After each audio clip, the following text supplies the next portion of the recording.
Before this story begins, take a deep breath. What you're about to hear isn't just a confession. It's the sound of a woman breaking after years of silence. It's the slow unraveling of love turned poison, of devotion twisted into obedience. Every word comes from a place that once believed, once forgave, once prayed that pain would make him change. But pain only taught me how to survive. This isn't a tale of madness. It's the story of what happens when a heart finally stops begging to be seen and learns instead to be feared. So if you've ever stayed too long, if you've ever mistaken cruelty for care, if you've ever loved until you forgot your own name, listen closely, because sometimes the quietest woman in the room is the one holding the match. It started with a scream that didn't sound human, a sound that tore through the walls, slicing the air like a wounded animal. I was in the kitchen, leaning against the counter, pretending to wash a glass that was already clean. The house smelled faintly of garlic and the faint sweetness of the candle I had lit hours earlier. But beneath it lingered the sharp, unmistakable scent of chili oil. My hands were trembling, though I told myself it was from the cold. It wasn't. It was from the storm that had been building inside me for months, maybe years. He was in the bedroom. The same bedroom where I once believed love lived. I could hear the muffled thud of footsteps, the confusion turning into agony, the panic in his voice as he shouted my name. The words came out broken, fractured by pain. I didn't answer. I just stood there, frozen in that strange mix of vengeance and disbelief. It wasn't supposed to feel this real. It wasn't supposed to sound this desperate. The camera was hidden behind the lamp on the dresser. It captured everything. The moment he reached for the bedside drawer, the way his hand hesitated, the slight grin he made, thinking I was still the naive woman who believed in his business trips and late-night meetings. He didn't know that I had already watched him with her. The blonde woman who wore my perfume and called him by a name that wasn't his. The woman he thought would never be discovered. When I swapped the bottle, I told myself it was symbolic. Just a statement. A way of reclaiming control over something that had been taken from me piece by piece. I didn't expect it to burn so fast, to spread like wildfire. His cries grew louder, echoing through the hall, and then came the frantic sound of someone else. Her voice trembling as she entered the room, followed by the sharp, almost comical sound of confusion. "What's happening?" she screamed. I could almost see her face twisting, her fake concern turning to horror as she realized.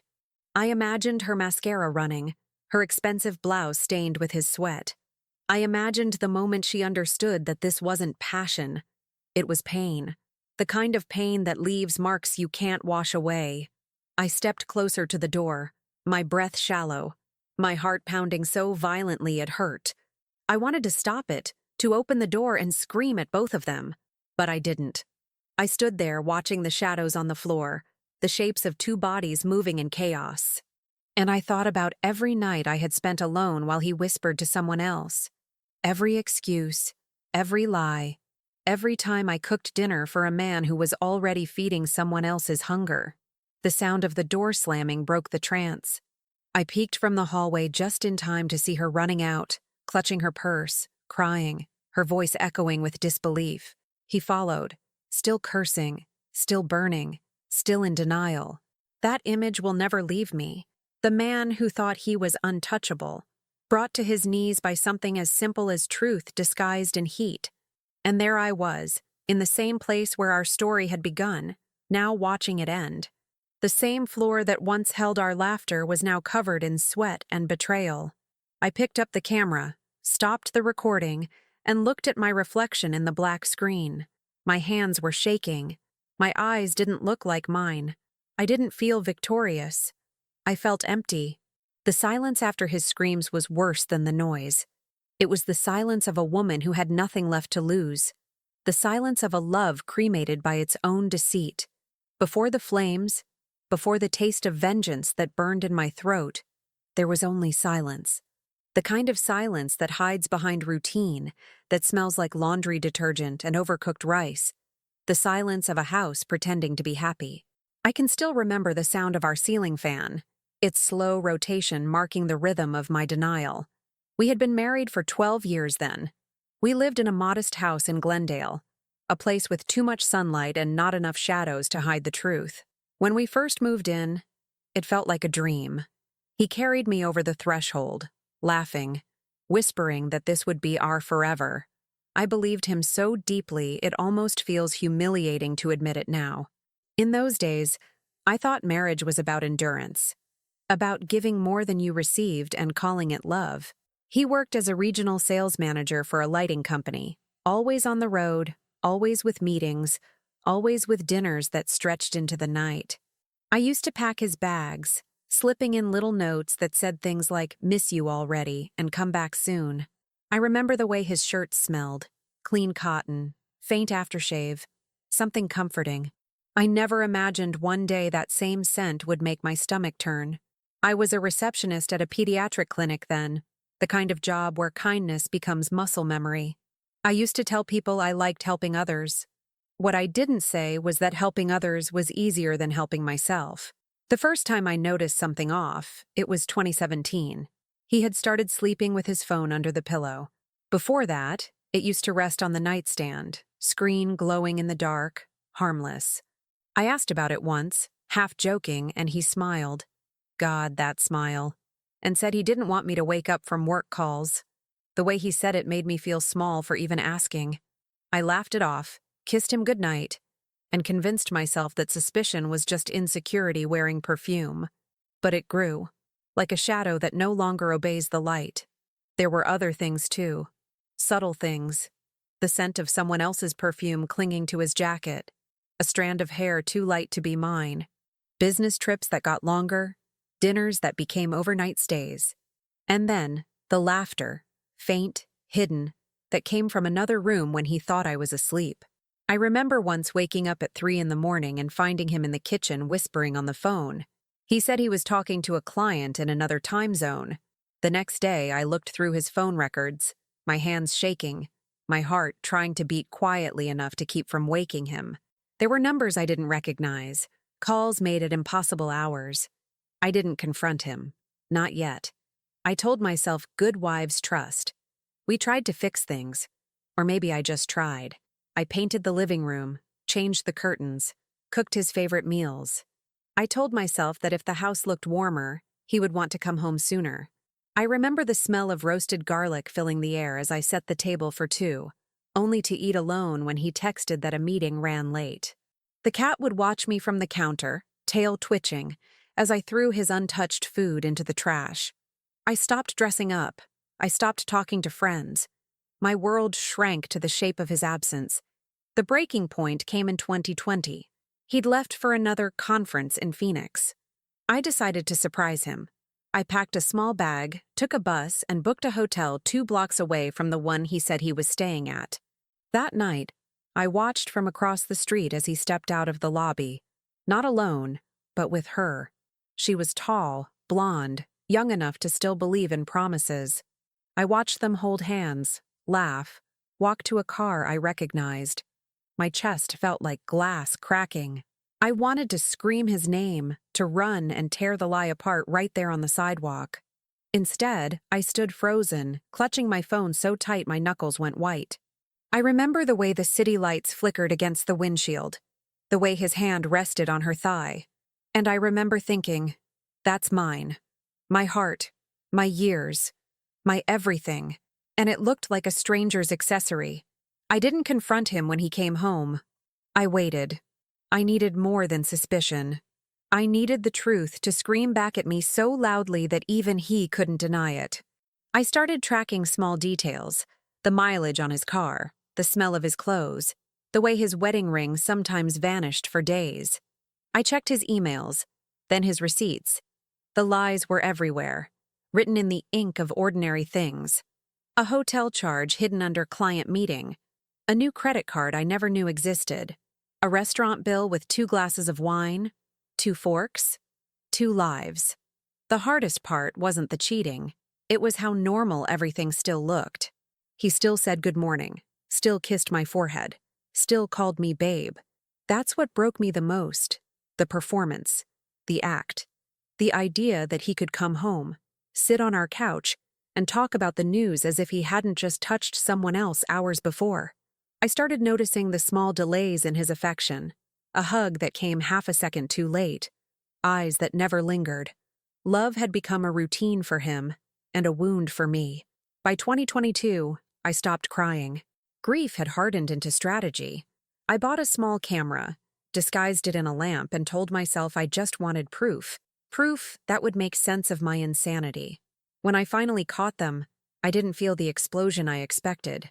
Just a quiet, icy calm. There she was again, the blonde in my bed, her laughter echoing against the same walls that once heard my vows. The betrayal didn't sound dramatic. It sounded domestic, familiar, like breathing. That was when the fire began to grow, though no one could see it yet. He kissed her the same way he used to kiss me, with practiced gentleness. That's when something inside me finally died, and something else woke up. Not rage, not grief, something colder, precise. The moment I pressed record, I stopped being his wife. I became the witness of my own resurrection. Doubt doesn't arrive like thunder. It seeps in quietly, through the cracks of comfort, through the soft places where you once felt safe. For me, it began with a smell, not perfume this time, but the faint scent of hotel soap on his skin, the sterile kind that clings to towels and strangers. He came home late, sometime past midnight, claiming he'd been closing a deal in Pasadena. I believed him, or at least I pretended to. I watched him undress, the way he turned his body slightly away from me, the way he folded his pants too carefully, as if to hide something in the gesture itself. I remember staring at his back and feeling that something sacred had already left the room. It was February 2023, one of those nights when the air in Los Angeles feels dry and heavy, when the city seems to hold its breath. I stood in front of the mirror after he fell asleep and tried to recognize myself. My reflection looked foreign, tired eyes, pale lips, hair that had lost its shine. I ran my fingers over the faint lines near my mouth, wondering when I had started aging faster than him. I realized then that marriage can sometimes be a mirror that only reflects decay. The next morning, I found a receipt in his jacket pocket, 2 cappuccinos, 1 slice of cake, from a cafe near his office. There was a handwritten note on the back. Next time, we'll try the tiramisu. My hand shook as I held it, the ink bleeding slightly where my thumb pressed too hard. I stood in the kitchen, the lemon tree outside swaying in the wind, and I felt something ancient awaken inside me. A memory of every time I'd swallowed my suspicions, every time I'd chosen peace over truth. I put the receipt in a drawer, closed it gently, and decided to wait. Weeks passed, and waiting became my new form of worship. I watched his patterns, the rhythm of lies disguised as normal life. He left early, came home late, said he was tired, kissed me on the forehead instead of the lips. I learned to read silence like a language. Every pause, every breath held too long. I became fluent in deceit, even when I didn't want to be. At the clinic, I smiled for the patients, my voice calm and kind. But my mind was a storm. I imagined her face, her laugh, her hands on his skin. I imagined their conversations, their plans. I became addicted to the pain of imagining. There were moments when I almost confronted him, like the evening we had dinner together, and his phone buzzed 3 times in a row. He flipped it over without looking. The sound was sharp, deliberate. My heart raced so fast I could barely swallow. I asked who it was casually, almost teasing. He said, "Work." That word again. I hated how small it made me feel. I smiled, nodded, and changed the subject. Inside, I wanted to grab the phone, to hurl it against the wall, to scream until the glass shattered. But I didn't. I had already learned that confrontation only feeds liars. Proof destroys them. One night, I couldn't sleep. I walked through the house barefoot, the tile cool beneath my feet. The air smelled faintly of detergent and the citrus candle I had lit earlier. I found myself standing in front of his laptop on the desk. He had left it open. The light from the screen painted the room in a ghostly blue. I hesitated. My fingers hovered over the trackpad, trembling. Then I saw her name, Elena. I clicked the message. There were photos, conversations, a thread of words that felt like knives. "You make me feel alive again. Can't wait until next weekend. She doesn't suspect anything. My breath caught in my throat. My knees almost gave out. I read them again and again, as if repetition could dull the sting. It didn't. He came into the room suddenly, half-dressed, sleepy-eyed, and for a moment, neither of us spoke. His gaze fell on the screen, then on me. The air went cold. "Why are you on my computer?" he asked. His voice wasn't angry, just sharp, precise, practiced. I didn't answer. I couldn't. I just looked at him, searching for something human in his eyes. But there was nothing. Only the calm arrogance of a man who believes he can rewrite reality. He closed the laptop slowly, as if to erase what I'd seen. "You're tired," he said softly. "You've been overworked. You're imagining things." That sentence broke something in me. Not because it was cruel, but because it was familiar. It was the same tone doctors use when they tell patients there's nothing wrong, when the disease is already spreading. He kissed my forehead and went back to bed. I stood there in the dim light, my fingers still cold from touching the truth. That night, I didn't cry. I didn't scream. I simply sat in the dark until the morning came, until the shadows dissolved, until I felt nothing at all. The next days were a blur of performance. I smiled when I had to, laughed when expected, made breakfast as if we were still a team. I began to notice small details I had ignored before. The way he took longer showers. The faint red mark on his neck that he said was from shaving. The new cologne that smelled too sweet. Even the way he said my name. It no longer sounded like love. It sounded like pity. By summer, the doubt had grown into a living thing. It sat with me at breakfast, followed me in the car, whispered to me when I tried to sleep. I stopped wearing my wedding ring. It felt heavy, dishonest. I told myself I would leave him, but every time I imagined walking out the door, I saw my mother's face. She used to say, "A woman's job is to keep her home intact, no matter what." I realized she had built her life on the same kind of silence I was drowning in. So I stayed. I smiled. I waited. And in that waiting, something changed. My love didn't fade. It mutated. It became calculation. I started planning without knowing what I was planning for. Watching him became a ritual. Every lie he told became a seed, and I watered each one with patience. Until the garden of deceit bloomed so fully, it began to choke the air itself. I remember the night I knew the waiting was over. He came home smelling like her again, his shirt untucked, his eyes heavy but satisfied. I hugged him, pressing my face against his chest, and whispered, "I missed you." He smiled, kissed the top of my head, and went to shower. I stood in the kitchen, staring at the small jar of chili oil I had bought earlier that week. I didn't know yet what I would do with it, but I knew the time had come. There's something sacred about remembering who you were before the betrayal, before love turned into strategy. I used to be gentle. I used to believe that patience could fix anything. I was 23 when I married him, still full of the kind of hope that makes you blind. We met at a local diner near my college campus. He was confident, older, already talking about future plans and investments, while I was still trying to figure out how to afford textbooks. He made me feel chosen. He used to say I was his calm in a chaotic world. I wore those words like a crown. I didn't realize until much later that I had mistaken attention for affection and control for care. The early years were beautiful in the way memories often lie. I can still see us painting the walls of our first apartment, laughing because I spilled blue paint on his jeans. He carried me across the threshold and told me it was bad luck to step in with your right foot first. I didn't question him. I never did. I learned to cook because he liked home meals. I worked part-time, went to classes, came home tired, and still made sure he had a hot dinner waiting. I believed love meant giving until there was nothing left to give. I didn't see how quickly that belief would become my undoing. He wasn't cruel. Not at first. He was charming, persuasive, the kind of man who could make selfishness sound reasonable. He didn't ask me to quit school. He just said, "It might be easier for us if you focus on the house for a while." He didn't forbid me from seeing my friends. He just said, "They don't understand us the way we understand each other." Little by little, my world shrank to the size of our marriage, and I called it devotion. When he forgot birthdays, I told myself he was busy.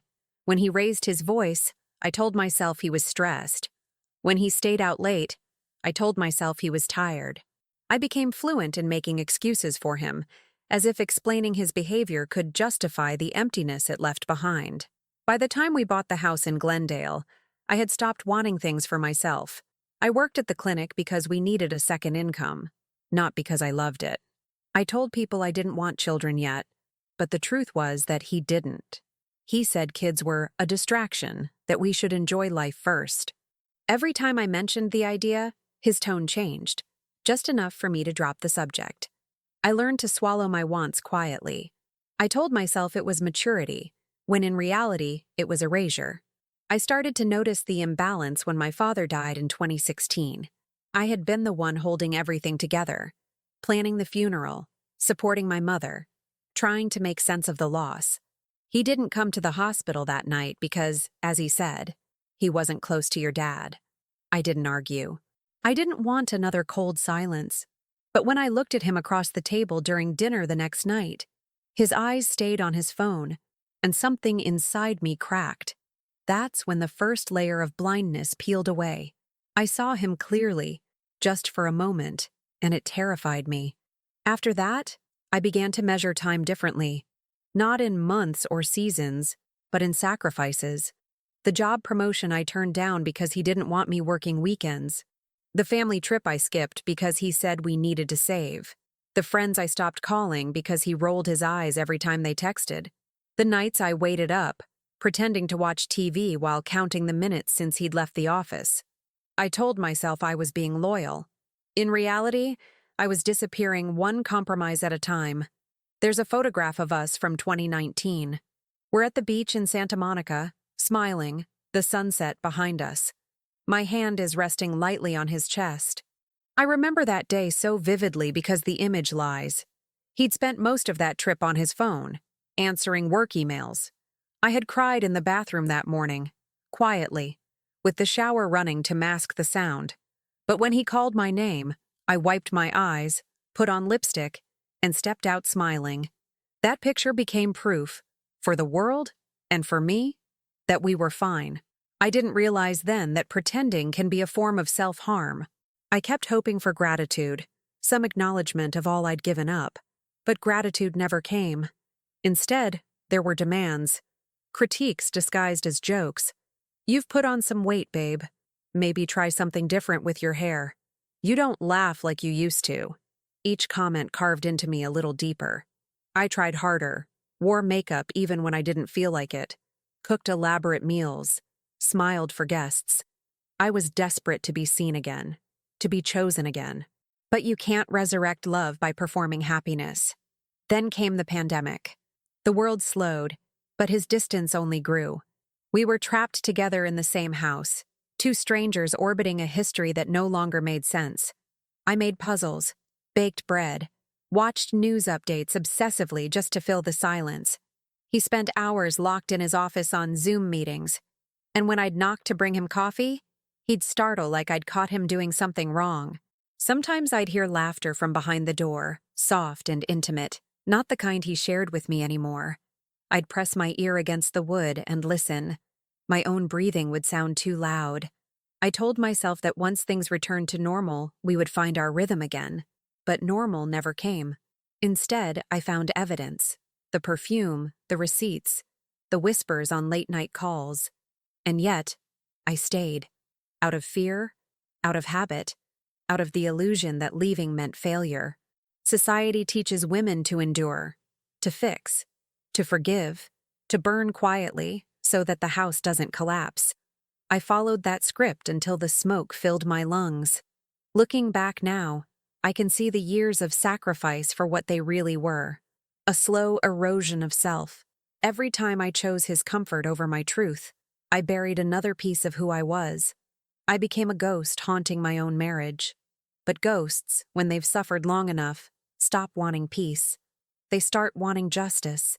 That's what I became, a spirit looking for release.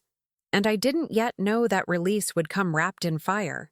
The night I finally uncovered everything began like any other lie disguised as routine. It was early autumn of 2023, the kind of evening when the heat lingers long after sunset, sticking to your skin like guilt. He had told me he was meeting a client for drinks. I nodded, kissed his cheek, and smiled like the obedient wife I had trained myself to be. But something in me had shifted, quietly, dangerously. The years of waiting had hardened into certainty. The smell of deceit had become familiar. I could recognize it now like a perfume that wouldn't fade. I followed him that night. It wasn't planned. Or maybe it was, deep down, long before I admitted it to myself. I took his old spare car, the one with the faulty air conditioner, parked 3 blocks away from the bar he mentioned, and waited. The city lights blurred through the windshield, each one flickering like a secret trying to confess. I watched the door, the steady flow of people, the laughter spilling out from inside. Then I saw him. He wasn't alone. She walked beside him, long blonde hair falling across her shoulder, her arm brushing against his as if she had earned the right. They didn't look like a man and his colleague. They looked like a story already written. She laughed at something he said, her head tilted, her hand on his chest. That gesture, so casual, so intimate, felt like a knife to the ribs. I couldn't breathe. My chest constricted, my throat went dry, and I gripped the steering wheel until my nails left marks. I watched them walk together to his car, the same car I had helped him wash that morning. I wanted to scream his name, to make a scene, to tear the illusion apart in public. But instead, I stayed quiet. I filmed. My hands shook as I held the phone, but my heart was steady, cold, focused. He drove her to a hotel off Colorado Street. I followed at a distance, headlights off, heart pounding in my throat. They disappeared through the sliding doors, and I sat there for almost an hour, staring at that building, feeling time stretch and collapse at once. I thought of every lie he had told me, every late meeting, every traffic jam, every "you're imagining things." The weight of those years pressed against my chest until I could hardly breathe. When he came home later that night, his shirt was half untucked, his hair damp from a shower that wasn't ours. He kissed me on the forehead, just like always. The gesture was so mechanical it almost made me laugh. He smelled faintly of mint and someone else's skin. I stood there, pretending to tidy up the counter, while rage pulsed quietly beneath my skin. I knew if I looked at him for too long, I'd break. Instead, I waited until he went to bed. Then I unlocked his phone. He had changed the password. Of course he had. But he'd forgotten one thing: his smartwatch. It was synced to his phone, notifications lighting up with each message. I sat in the dark, scrolling through his texts, his photos, his secrets. The name Elena appeared over and over again. Each message was a blade. "You make me feel alive again." She suspects nothing. "Next weekend can't come fast enough." I read them all, my eyes burning but dry. I didn't cry. I couldn't. Something inside me had calcified. Then I found the pictures. Him and her in my bed. My sheets, my pillows, my life. Their smiles were obscene in their ease. The camera angle was familiar. He had used my tripod, the one I bought to take anniversary photos. My hands trembled so hard I almost dropped the watch. I went to the bathroom, locked the door, and stared at my reflection under the harsh light. I didn't see myself. I saw a stranger. My skin felt foreign, my eyes hollow. I whispered out loud, "He used my bed." The words came out broken, like a confession. In that moment, I understood that love can't coexist with humiliation. One must destroy the other. I walked back to the bedroom, where he was sleeping peacefully, his breathing slow and steady. The same man who had sworn he would never hurt me. I stood there, watching him, and felt something dark but clear rise within me. It wasn't hate. Hate implies emotion, and I had none left. It was resolve, the kind that comes from finally seeing the truth without illusion. Over the next days, I became an actress. I smiled. I cooked. I kissed him good morning. I even laughed at his jokes. But behind every gesture was calculation. I tracked his schedule, memorized his patterns, and prepared myself for the inevitable. Revenge wasn't the goal, not yet. What I wanted was understanding. I needed to know why he did it. What was missing in me that made him stray? One evening, while he showered, I scrolled through his messages again. She was there, of course. "I wish she'd just find out already," she wrote. "Then we could stop hiding." He replied, "Don't worry. She's too sweet. Too naive." That was the moment the plan began to form. Not consciously, not with intent, but with instinct. Sweet. Naive. I repeated those words like a mantra as I cleaned the kitchen later, hands moving on their own. I imagined him tasting the sweetness he had mocked and feeling the burn it would bring. I didn't know how yet, but I knew I would make him understand that betrayal has flavor, and it burns going down. The next morning, he left for work as usual. I watched him drive away, then opened the drawer under the sink. Inside was the camera I had hidden weeks ago. I played the recording from that night. The sound of their laughter filled the room, echoing through the house that had once been mine. I watched until I couldn't anymore, then pressed stop. The image froze on his face, smiling, relaxed, completely unguarded. The man I had loved was gone. What remained was a stranger wearing his skin. I backed up the video, stored it safely, and then I cleaned the house until my fingers ached. Every surface, every corner, as if purification could erase contamination. But the smell of betrayal lingered. It always does. When he came home that evening, I hugged him. Tight. Too tight. He laughed, called me clingy, and kissed my hair. I smiled into his chest, hiding the emptiness in my eyes. That night, I lay awake listening to him sleep. The soft rhythm of his breathing was a lullaby turned sinister. I stared at the ceiling until dawn, realizing there would be no forgiveness, no apology that could restore what he had broken. Something irreversible had been set in motion. The lie was no longer hidden. It was alive, burning beneath the surface, waiting for its final act. The morning after I watched the video, everything around me looked the same, and yet nothing felt familiar. The sunlight still crept through the blinds. The coffee machine still hissed. The radio still whispered the weather forecast. But I was gone. Whatever softness had lived in me had turned to glass, clear, sharp, and dangerous. I moved slowly that day, not because I was tired, but because I wanted to feel every second stretch. I had spent 12 years surviving his lies. I could spend a few more days crafting the truth he deserved to taste. At first, I didn't think of revenge. I told myself it was about closure, about balance. But closure doesn't require planning. It doesn't require measuring time by opportunity and watching every move he made as if I were studying prey. I began to track him, not through phones or cameras anymore, but through habit. The human kind that betrays a person more than any device ever could. He always showered before dinner. He always left his ring on the dresser. He always kept a small bottle of lubricant in the nightstand drawer, because that's where comfort and convenience lived for him. He used it without thought, like an extension of his deceit. That detail, that small, stupid detail, is what would become the weapon. It started with a memory. One afternoon at the clinic, a nurse brought homemade chili paste to share with the staff. She joked about how one drop could set your mouth on fire for hours. The jar sat open on the counter, its smell thick and violent, the color of punishment. I remember laughing then, not knowing that smell would return to me like an omen. That night, when I came home, the image of that jar replayed in my mind, the way it burned the air, the way it clung to everything it touched.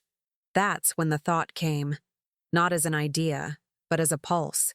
Sudden, vivid. I spent days researching, pretending to browse recipes while actually reading about capsaicin, the chemical that makes chili burn. I learned how it binds to skin, how it lingers even after washing, how it causes agony without leaving scars. I read that it was pure pain, invisible but unforgettable, the kind of pain that teaches you not to touch what isn't yours. I smiled then, an expression that felt foreign on my face. He was careless that week, too confident. Maybe because he thought he had successfully convinced me that I was paranoid. He even brought me flowers on Thursday. Lilies, my favorite. I almost laughed at the irony. He placed them on the table and kissed my cheek, calling me sweetheart. His lies had texture now. I could feel them like dust on my skin. While he showered that night, I walked to the kitchen and opened the pantry. The jar of red chili paste sat beside the olive oil, innocent among ordinary things. I opened it, and the air filled with that sharp, pungent scent. My eyes watered instantly. My hands didn't tremble. I was calm. Disturbingly calm. The bottle he used was small, clear, almost empty. I cleaned it meticulously, as if performing a ritual. I mixed the paste with just enough oil to mimic the texture, to make it believable. The color was almost identical, perhaps slightly redder, like a warning that only fate could read. I poured it in slowly, sealed the cap, and wiped the glass clean. The act felt sacred, deliberate. I placed it back in the drawer exactly where it had been. Then I sat on the edge of the bed and stared at it for a long time, the way you might watch a storm building on the horizon. That night, I couldn't sleep. I watched the minutes crawl across the digital clock until dawn. He lay beside me, his breathing deep, oblivious. I thought about all the times I had forgiven him silently, all the times I had looked the other way. I thought about my younger self, the woman who believed love meant endurance. I wanted to tell her she had been wrong, that love without respect is just another kind of captivity. I closed my eyes, but behind my eyelids, I saw the image of fire. The next evening, everything unfolded with eerie normalcy. He came home late, muttering about deadlines and impossible clients. I made dinner, spaghetti with a sauce so mild it mocked what was waiting upstairs. We ate in silence. He complimented the meal, scrolled through his phone, laughed at a meme, completely unaware that he was dining with the ghost of the woman he once destroyed. When he finished eating, he leaned across the table and kissed my hand. "You're too good to me," he said. I smiled. "I know," I whispered. Later, he went upstairs while I stayed behind to wash the dishes. I heard the faint click of the bedroom drawer, the familiar rhythm of his nightly routine. The sound made my heart race. Not with guilt, but with anticipation. Water ran in the sink, bubbles rising around my hands, and somewhere above me, deceit was preparing to meet its consequence. I stood there, gripping the edge of the counter, feeling the tremor of something irreversible pass through the house. I didn't plan to record it. Not at first. But when I heard her voice at the door, light and hurried, my pulse changed. He hadn't even tried to hide it anymore. The mistress had become a guest, confident, careless, stepping into my house as if she belonged. I wiped my hands, dried them carefully, and walked to the living room. The camera sat ready, its lens unblinking, the same one that had once captured their betrayal. I turned it on. The red light glowed. I placed it behind the lamp again. It was poetic, almost biblical. The same object that had revealed the truth would now record the consequence. As I waited in the hallway, I heard laughter. Whispered words. Movement. Then the faint sound of the drawer opening, the cap twisting. I could smell the faint sweetness of oil mixing with heat, the quiet before the storm. I closed my eyes, and for a brief second, I felt peace. Not triumph, just peace. The kind that comes from knowing the scales of justice, for once, were balancing themselves. It began quietly, too quietly. The kind of silence that feels like the air itself is holding its breath. I stood in the hallway, half hidden behind the edge of the doorframe, my pulse thrumming so loud I could hear it in my ears. From the bedroom came the faint rustle of sheets, a low laugh, then another sound, something between surprise and confusion. I couldn't see his face yet, but I could feel the shift in the room. It was the sound of deceit meeting recognition, the sound of someone realizing that control can be taken away in an instant. At first, I thought he would stop, that he would notice something was wrong and simply freeze. But arrogance has its own rhythm, and he had lived so long believing he could outsmart consequence that he didn't even recognize it when it came dressed as pain. The first gasp was small, almost comical, followed by a sharp inhale, a strangled laugh, and then fire. His body tensed, His voice broke into a guttural cry that filled the air. The sound was raw, animalistic, impossible to mistake for anything human. The mistress's laughter turned into panic. "What's wrong?" she shouted. Her voice cracked mid-sentence. "What did you do?" I didn't move. Not yet. The scene unfolded like theater, and I was both the playwright and the audience. The chili oil had done its work faster than I imagined. Within seconds, his cries grew louder, desperate. He stumbled from the bed, clutching himself, knocking over a lamp. The bulb shattered, sparks flying briefly before darkness swallowed the room again. The woman backed away, screaming his name, her voice trembling with disbelief. "Oh my God, what's happening?" she cried, the question too naive for its answer. The camera caught everything, every twitch, every contortion, every ounce of disbelief turning to agony. I watched from the corner, frozen but alert, my fingers pressed to my lips. He fell to his knees, gasping, his face contorted, his skin slick with sweat. He tried to reach for the drawer, maybe to find relief, maybe just to understand. His hand brushed the bottle again, leaving a red smear on the sheets. The air smelled like chili and panic, a cruel, acidic mix of spice and fear. She tried to help him. I'll give her that. She ran to the bathroom, grabbed a towel, soaked it with water, and pressed it against him. The moment the fabric touched, he screamed louder, as if the water only spread the fire. She dropped it, her hands trembling, her face pale with horror. "It burns!" he shouted, voice cracking. "It's burning!" He looked around wildly, as if the walls could offer an explanation. And then, finally, his eyes found the small red light blinking in the corner. The camera. For a moment, everything went still. He froze, chest heaving, realization dawning across his face. I stepped out from the hallway then, slowly, the floor creaking under my bare feet. His eyes widened as he saw me standing there, calm, collected, silent. "What did you do?" he asked, his voice half a whisper, half a plea. I didn't answer. I just tilted my head slightly, studying him like a specimen under glass. The mistress turned to look at me, her face streaked with tears, her blouse half-buttoned. "You're insane," she said. The words fell flat, weak. She didn't understand that insanity implies loss of control, and I had never been more in control in my life. He tried to stand, to reach for me, but his legs gave out.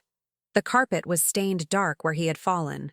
His breaths came in short, sharp bursts, like someone drowning on dry land. I stepped closer, the faint smell of chili clinging to the air between us. "You always liked things hot," I said quietly. My voice sounded unfamiliar, low and steady. "Now you know what heat really feels like." His expression twisted, somewhere between shame and pain. For a second, I saw the man I once loved flicker behind the terror, and it almost made me stop. Almost. The mistress stumbled backward, grabbing her purse, her shoes, anything she could reach. "I'm calling the police," she shouted, though her voice betrayed her. She ran past me, the sound of her footsteps echoing down the hallway until the front door slammed. I didn't follow. I just stood there, staring at him as the weight of his own choices pressed him into the floor. His screams had faded into whimpers now, quiet, broken, defeated. I could see the realization settle in his eyes. He knew this wasn't madness. This was justice. I didn't touch him. I didn't move closer. I simply walked to the dresser, picked up the camera, and stopped the recording. The silence that followed was deafening. Only the faint hum of the ceiling fan filled the space. I looked at him one last time. His face was wet, his hands shaking. He didn't beg. He didn't apologize. He just looked at me, and for the first time in years I think he actually saw me. Not as his wife, not as his possession, but as a person capable of destruction. I turned and walked away. Down the stairs, through the kitchen, past the vase of lilies that had begun to wilt. Outside, the night air hit my face, cool and clean, carrying the faint scent of rain. I stood there for a long moment, breathing it in, letting the wind wash over me. Behind me, the house remained silent, but I knew the echoes of what had happened would live there forever. Somewhere in the distance, I could hear sirens. Maybe she had called. Maybe a neighbor had. I didn't care. For once, I wasn't afraid. I felt strangely light, hollow but free, as if the years of lies had finally burned away with him. The world hadn't ended. It had simply revealed its truth, and for the first time in my life I didn't feel small. The sirens grew closer, but I didn't move. I stood outside barefoot, my toes pressed against the cold concrete, the night air wrapping around me like a second skin. The world felt still, as if it too was holding its breath to witness what came next. When the flashing lights finally appeared down the street, reflecting off the wet pavement, I didn't panic. I felt strangely detached, like I was watching someone else's life unfold through the lens of a camera. I had spent years performing the part of the quiet, loyal wife. This was just another scene. Only this time, the script was mine. The front door opened behind me. I turned slightly, and there he was, half-dressed, trembling, his skin flushed red, his face contorted in pain. He was clutching his phone, trying to speak into it, but his voice was barely a whisper. The paramedics rushed in, their heavy boots thudding against the floor, the radios crackling with static. One of them asked what happened. I didn't answer right away. I just stared at him. His eyes found mine for a second, desperate, pleading, terrified. In that moment, all I saw was the man who had spent years setting me on fire from the inside. "I think he's having a reaction," I said finally, my voice steady, calm. "Maybe an allergy." The paramedic nodded, too focused on his condition to question me. They lifted him onto a stretcher, his body rigid, his skin glistening with sweat. He groaned, the sound half human, half animal. The female paramedic looked at me briefly and said, "Ma'am, do you want to come with us?" I shook my head.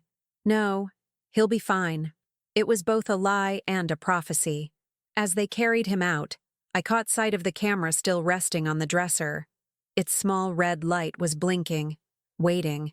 I walked upstairs slowly, the echo of my footsteps following me like a confession. When I picked it up, I saw my own reflection in the dark lens. Blank, composed, almost peaceful. I pressed play. The video began with laughter, the kind that used to fill our house years ago, back when I still believed in the man beside me. Then came the shift, the confusion, the panic, the realization. I watched him thrash, the mistress screaming, my own silhouette appearing in the doorway like a ghost returning to claim what was hers. The scene was raw, unfiltered, horrifyingly real. I didn't look away. I watched it all until the end, until the camera caught the exact moment he saw me standing there. The look in his eyes, shock, guilt, recognition, was worth every sleepless night. And then, something unexpected happened. As I watched him writhe and scream, I began to feel empty, not triumphant, not satisfied, just hollow. The power that had carried me this far began to dissolve. I realized revenge doesn't restore what's been lost. It only exposes how deep the loss truly goes. I pressed stop, and the screen went black. The silence that followed felt heavier than any scream. The police arrived soon after. The flashing red and blue lights painted the walls in surreal colors, turning the living room into a gallery of distorted truths. One of the officers knocked gently, asking if I was all right. I nodded, my face calm, my voice soft. "It was an accident," I said. "He must have used something that burned him." They didn't question me much. They had a wounded man and a hysterical mistress at the hospital, both telling fragmented stories that didn't align. I played the part perfectly, the calm, confused wife, too shocked to make sense of anything. When they left, the house went still again. The smell of chili lingered in the air, mixed with the faint scent of lilies from the table below. I walked through each room slowly, touching the walls, the furniture, the photographs. Our wedding picture hung above the fireplace, his arm around me, both of us smiling. I reached up, took it down, and placed it face down on the mantel. I didn't cry. The tears had dried years ago, back when love first began to rot. I opened the window and let the night breeze in. Outside, the streetlights flickered softly, and somewhere in the distance, A dog barked. The world went on, indifferent, unbothered by the unraveling of one woman's sanity. I thought about calling someone, my sister maybe, or an old friend from the clinic. But what would I say? That I had finally evened the scales? That justice had a flavor, and it burned as much as betrayal? No. Some truths can only live inside you. Hours passed before I sat down. The camera still in my hand, its weight strangely comforting. I transferred the footage to my laptop and saved it under a single word: liberation. Then I deleted everything else. Every photo of him, every message, every memory that still smelled like him. The past 12 years vanished in seconds, replaced by silence. When dawn broke, the light entered the house slowly, pale and hesitant. I made coffee, sat by the window, and watched the world wake up. For the first time in years, I didn't wait for the sound of his car in the driveway. The air felt different, lighter, cleaner. I realized then that the true revelation wasn't his guilt. It was my awakening. I had spent years believing I was trapped, when all along the door had been open. I just hadn't dared to walk through it. He survived. I found out later that day through a neighbor who worked at the hospital. They said he'd had chemical burns but would recover. The mistress disappeared. I never saw her again. I didn't care to. I knew that somewhere deep inside him, a memory would live. The night he learned that some wounds never fully heal. And me? I didn't feel like a monster. I didn't feel like a hero either. I felt like something in between. Someone who had walked through the fire and come out without fear. The morning after the chaos, the house smelled like smoke and antiseptic. The paramedics had left behind the ghost of their presence, discarded gloves in the trash, a faint trail of footprints on the tile. Outside, the world had returned to its indifferent rhythm. Birds sang. Cars passed. Somewhere, someone watered their garden. It was almost obscene how normal everything looked. I sat at the kitchen table, a cup of coffee cooling between my hands, staring at the place where his shoes had always been left by the door. They weren't there. For the first time in years, the space looked clean. The police didn't return that morning, though I knew they would eventually. I had practiced my answers in my head through the night, whispering them softly as if rehearsing for a role I was born to play. He must have grabbed the wrong bottle. It was dark. I didn't know what happened until I heard the screams. Each sentence was measured, harmless, believable. I had worked with people long enough to know how easily calmness can become proof of innocence. The neighbors gossiped, of course. By noon, everyone on the street had heard some version of the story. In one, it was a cooking accident. In another, a fire. A few whispered about infidelity, their voices low, their eyes flicking toward my house like it held the answer to some dark riddle. I didn't care. Let them build their myths. In every version, I was still free. The clinic called that afternoon. I told them I needed time off. Family emergency. They didn't press for details. I could hear sympathy in my coworker's voice, the kind reserved for people who have suffered something tragic. If only she knew that tragedy had been my home for years, and what she heard in my voice wasn't grief, but release. That night, the silence was unbearable. I wandered through the house barefoot, the cool floor grounding me as I passed from room to room. The bed looked too big without him. I stripped the sheets, stuffed them into a trash bag, and left them by the door. I lit a candle on the dresser, not for peace, but for remembrance. The flame flickered wildly, the air trembling with it. I found myself watching it too closely, mesmerized by its dance.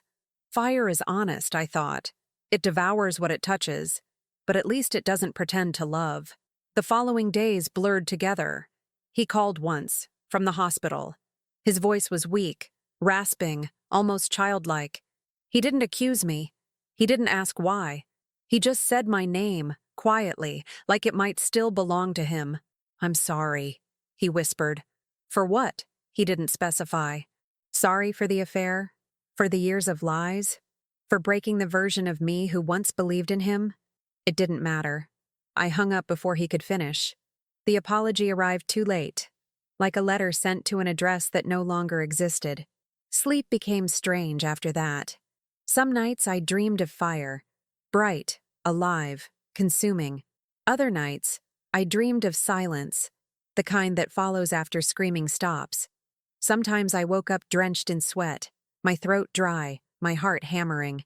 But even in those moments, I didn't regret what I had done. Regret is for those who believe they had a choice. I had none left. A week later, I received a visit from a detective. Middle-aged, polite, the kind of man who could pass for someone's uncle. He asked if he could come in. His eyes scanned the living room as if it might confess for me. "Just routine questions," he said. I nodded, offered him coffee, kept my hands steady. He asked about the bottle, about whether my husband had been acting strangely. I told him the truth, or pieces of it, enough to sound sincere. He'd been distracted lately, tired. I told him to rest. The detective wrote notes in his little pad, nodding as if everything made perfect sense. When he left, he thanked me for my cooperation. I closed the door behind him, leaned against it, and laughed quietly until the laughter turned into shaking. By the second week, the world had already moved on. That's the cruel beauty of ordinary life. It forgets you quickly. I walked through the grocery store and no one looked twice. I bought milk, bread, coffee, and even a small jar of chili oil. I didn't need it, but I couldn't resist. I placed it in my cart, right beside the sugar, and smiled faintly at the absurdity. Pain and sweetness side by side, an accurate reflection of everything I had become. Nights were the hardest. The house echoed with too much space. The hum of the refrigerator, the creak of the floorboards, even the ticking of the clock, all of it reminded me that silence, once comforting, could also be cruel. I started sleeping in the guest room, the one untouched by betrayal. The air there was different, clean, untainted. I began to read again. Books I had abandoned long ago. Stories of women who broke free, who walked through fire and came out remade. I underlined passages that felt like confessions. He called again 2 weeks later. I didn't answer. His messages became shorter after that, then stopped altogether. I heard from someone at the clinic that he had moved out of state, transferred jobs, started therapy. Good. Let him chase healing. Let him remember every second of that night every time he looks in a mirror. That's his penance. One evening, I watched the video again, not to relive it, but to confront it, to see if the person in the frame was still me. The woman on the screen was calm, composed, eyes steady as she watched everything burn. I paused on her face. She looked nothing like the woman I used to be. There was no fear left, no hesitation, just a strange kind of purity. The purity of someone who has lost everything but herself. I closed the laptop, went to the window, and looked out at the dark street. For the first time, I realized that freedom doesn't always feel good. Sometimes it feels empty, like stepping into a room where the air hasn't been disturbed in years. But emptiness is still better than captivity. I stood there for a long while, watching the night stretch over the rooftops, the wind whispering through the lemon tree outside. In the reflection of the glass, I caught sight of myself, barefoot, alone, but unbroken. There was no turning back now. The woman I had been was gone, buried beneath years of lies and fire. What remained was something new, something raw. Not innocent, not kind, but honest. And in that honesty, I finally found peace. Dawn arrived softly that morning, painting the sky with pale gray before surrendering to gold. The light crept across the walls like a quiet visitor, revealing the edges of the life I had left behind. The lilies on the table had dried completely, their petals curled inward, brittle as ash. The air was still, heavy with the faint trace of chili and time. I sat by the window, wrapped in a blanket, a cup of untouched coffee cooling beside me. For the first time, I didn't flinch at the silence. It no longer sounded like loneliness. It sounded like truth. In the days that followed, I found myself moving slower, more deliberately. I cleaned the house again, not to erase him, but to reclaim the space. Every object I touched became mine for the first time. The mirror in the hallway, once a place where I checked my hair before pretending to be the perfect wife, now reflected someone I didn't fully recognize. My eyes were calmer. My mouth no longer held the small, polite smile I had learned to wear like armor. I had aged, but not in the way years make you older. I had aged in the way fire refines metal, burned down to something elemental, something unbreakable. People started to stop by, at first out of curiosity, then out of habit. A neighbor brought cookies, pretending not to stare too long at the house that had become legend on our street. I thanked her, smiled faintly, and let her gossip fill the air like background noise. "Poor man," she said. "Such a terrible accident." I nodded. I didn't correct her. Sometimes the truth is too sharp to hand to those who only want the illusion of empathy. At night, I walked the garden barefoot, feeling the cool soil under my feet. The lemon tree was shedding its last fruits. I picked one, held it in my palm, and squeezed gently until the skin broke. The scent was sharp, clean, alive. It made me think of beginnings, of the girl I used to be, standing at this same window waiting for him to come home. She had believed that love was supposed to hurt, that endurance was a virtue. I wanted to tell her she was wrong, that love is not supposed to feel like waiting for pain to end, that there are wounds you shouldn't forgive, and silences that should be broken, even if your voice shakes. Sometimes, I still dream of that night. The sound of his scream, the flash of red, the shattering of glass. But in my dreams, it's not vengeance anymore. It's rebirth. It's the moment the cage door finally opened, even if it took fire to melt the lock. I used to think I wanted revenge to make him feel what I felt. But now I know the truth. Revenge wasn't about him at all. It was about remembering myself, about taking back what had been stolen quietly, year after year, my voice, my will, my right to peace. I returned to work eventually. The clinic had changed. New faces, new routines. People whispered when I walked by, but their curiosity no longer hurt me. I was a story now. One of those whispered ones that make others lower their voices. Let them talk. I had spent too long living in other people's narratives. This one was mine, even if no one would ever know the whole of it. One afternoon, a little girl in the waiting room asked why my hands had small scars. I hadn't noticed them before, the faint invisible burns from that night. I looked down, smiled softly, and said, "Sometimes when you touch something too hot, it teaches you not to reach for it again." She nodded, the kind of understanding only children have. That small exchange stayed with me for days. It was strange how the simplest truth could sound like healing. I never saw him again, not in person. I heard through quiet channels that he moved somewhere up north, that he avoided intimacy, that he kept to himself. Some people said he found religion. Others said he couldn't sleep without nightmares. I didn't wish him harm anymore. Punishment was already a part of his breath. Every time his body remembered the burn, he would remember me, not with hatred, but with acknowledgement. I had become the ghost in his conscience, the reminder that pain has a memory. Life didn't become easier after him, just quieter. I learned how to live inside the quiet without filling it with regret. I started taking evening walks along the boulevard, where the city hums softly under the streetlights. I'd pass by couples laughing, holding hands, and sometimes I'd wonder what it felt like to trust that freely again. But then I'd remind myself that freedom isn't the absence of fear. It's the decision to live despite it. One night, while cleaning, I found the camera again.